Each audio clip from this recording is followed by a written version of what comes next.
I'm interviewing Raging Speedhorn. Yes, we are. Hi. I'm Frank and this is Jim. Hi. You're right. Would you rather be trapped in the middle of a desert or caught in the middle of a storm? Oh, storm. Storm, yeah. It might be quite fun. Yeah.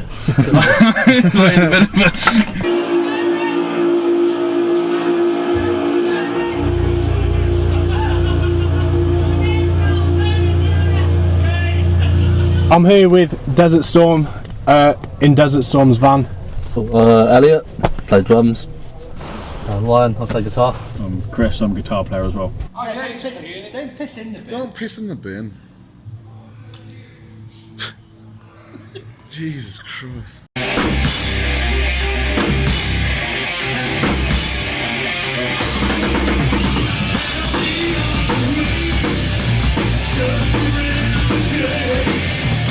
I'm Carl, I play guitar and do vocals. I'm Sandy, I play bass. And do vocals. And do some vocals, yeah. And I'm Tom and I play drums. Tell us about the scene in Stafford. Stafford's growing, yeah. Growing. Since Neil opened the cellar bar and then moved from the cellar bar to here, which is Redrum, the people coming down here now, they know that there's music here, they know that there's live bands playing. You do get people coming in on just an odd night, knowing that there's a band on, playing at the door, coming in, you know. And that's what you need. You need people that aren't like massively like, oh, I'm going to go to this metal night, I'm going to go to this punk night, I'm going to go to this ska night. I'm just going to go and watch a band. Speedhorn began in Northamptonshire sort of 20 plus years ago. How is the live scene different in that part of the country now to how it was? There is no live scene, and there never was. We used to put our own gigs on in Corby because there was no venues to play, so we'd put our own gigs on. The first few gigs we ever played was our own gigs with it looked like be a quid to get in or 50p, and we went from there. There was never a live music scene, and there still isn't really. There's a bit of a music scene in Northampton, but we never really ever played Northampton because it was always the same thing. Pubs. We started from Corby and went from there, and we just wanted to get out of Northamptonshire and play somewhere else rather than become that sort of local hero type sort of band where you're big in, say, Corby, and then no one gives a fuck anywhere else, which is get out and see stuff. Yeah. And that's the hardest part. Yeah. So yeah, as an answer to your question, there is no music scene. When you were starting out, like, what was the scene like in Oxford, and is it much different now? Yeah, it used to be a lot better really. There used to be some wicked bands like Winnebago Deal, Sexadecimo, like really good scene. But I don't know, a lot of them sort of broke up or, you know, I don't know, there was like a little bit of a comeback a few years ago, wasn't there, when there was a few more sort of bands getting together. Yeah, there's not too many hard bands anymore. It's us and Indica Blues. Undersmile have just come back, but I don't. Yeah, they always were a band that did better out of Oxford. Really, I think being in a city where we've got two big universities there, so we've got a big student population. So I think where you've got a big student population, you're always going to have new people coming into the city. Who've, got new ideas, and definitely, inevitably they're going to want to form bands, and they've got their sort of music societies and stuff. So I think as long as we've got that kind of student population, I think you're always going to get new stuff to flourish at some point or another. I will say though, Stafford has a massive influx of people who write songs and stuff that are literally amazing, whether it's not rock, whether it's folk, no matter what it is. There's so many people in Stafford that are really, really good at what they do. Yeah. And like, there is a scene growing. Okay, you've got Redrum, which is just one venue, but for years before that, people in the folk scene and the indie scene, the alternative scene, were doing like so much, like really like pushing the scene in Stafford.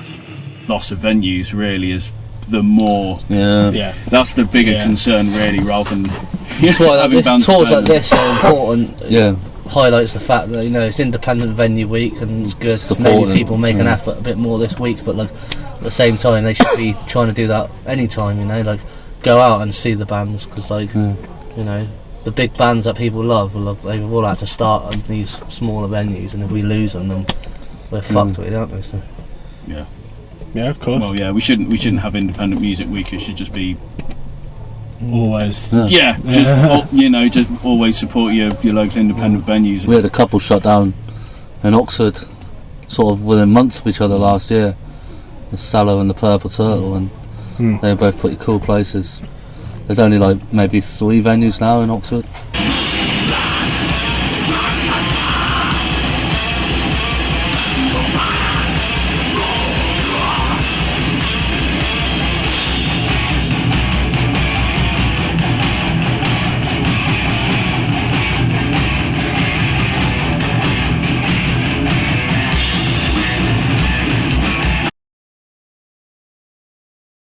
How is playing in a small town different to doing like a big festival or a big city? It's more intimate. Like, I'd rather play these places and play a big festival.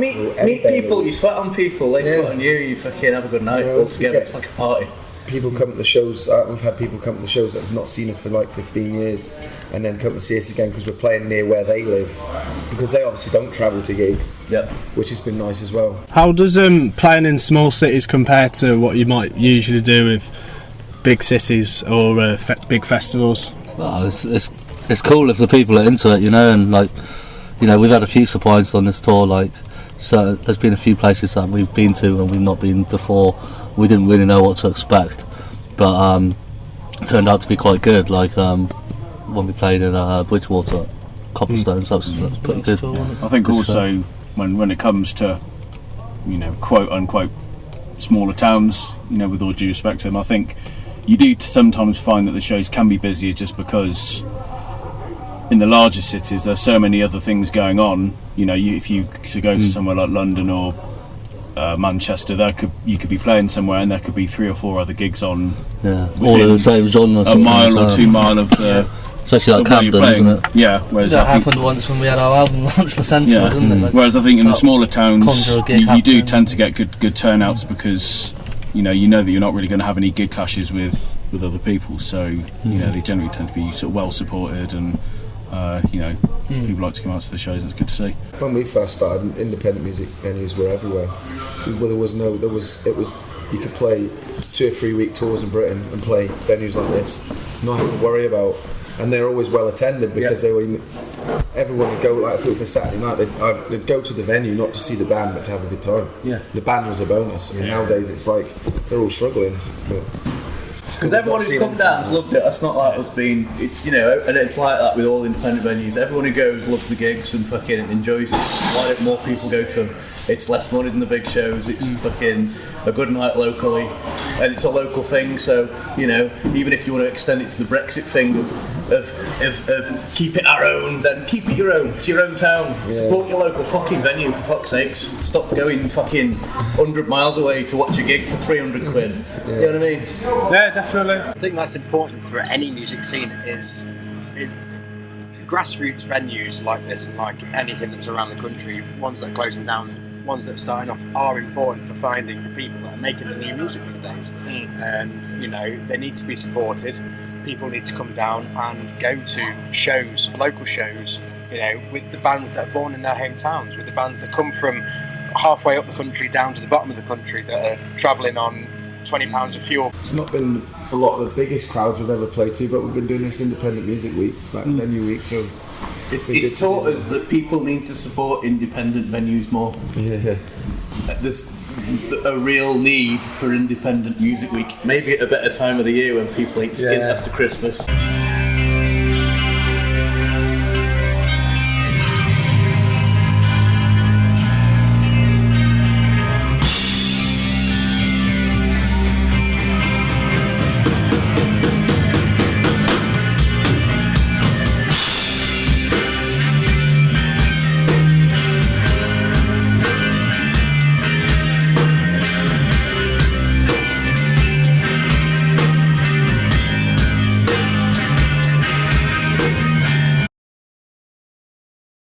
Got a new album coming out. We do. Widowmaker next month. That's the one. Tell us something about Widowmaker that I didn't know. I didn't choose the name, he did. You didn't know, it's actually on a disc. And it's also on a digital. It's not just digital. It might just be on a tape as well. Widowmaker, we spent a long time trying to write a load of songs with the early members of the band, and things weren't going well. So they left in December. We had the recording books in April. So me and Tom got together and just smashed out. We basically wrote an album's worth of stuff. So, yeah.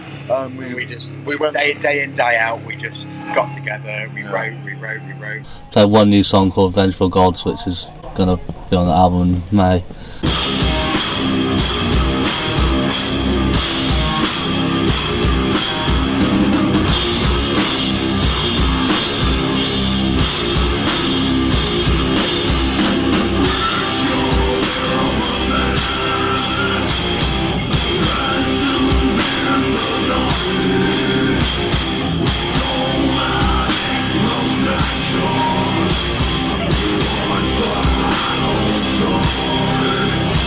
Chris is doing a bit of vocals on this new album. We found out what vocal harmonies are. Yeah, we did a lot of that. We've tried and failed to be the Eagles on this new album. So, but it's an interesting sort of new thing that we've got going on. So we'll see how it goes. But yeah, apart from that, we've brought an acoustic song back. Obviously, we hadn't done an acoustic track for a few years, so we brought one of those back.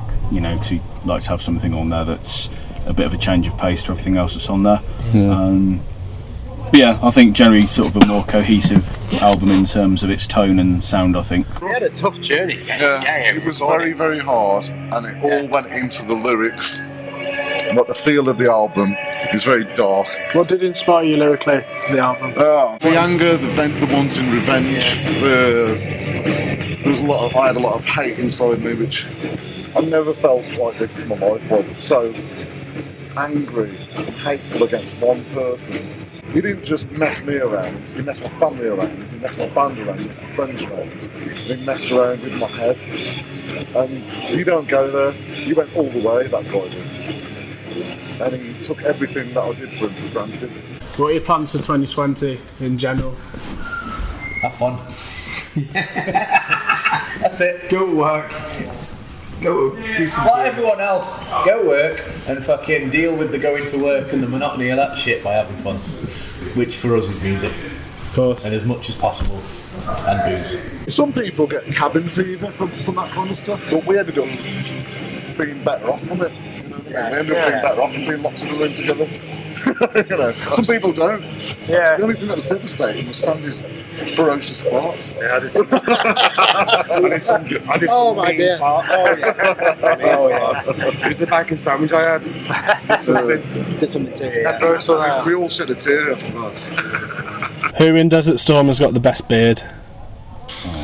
Well, I've got the messiest beard, and the biggest. I trimmed it a little bit now. I just got married. I think it's got to go to Elliot. It's the biggest beard. It's got the most food in it. I think we'll give that one. What's your drink of choice tonight? Well, we've just found this cheeky number, which is very perfectly named after one of our new songs. But yeah, it's really important that the music is just listened to all the time. If you don't have gigs like this, you don't get the big gigs.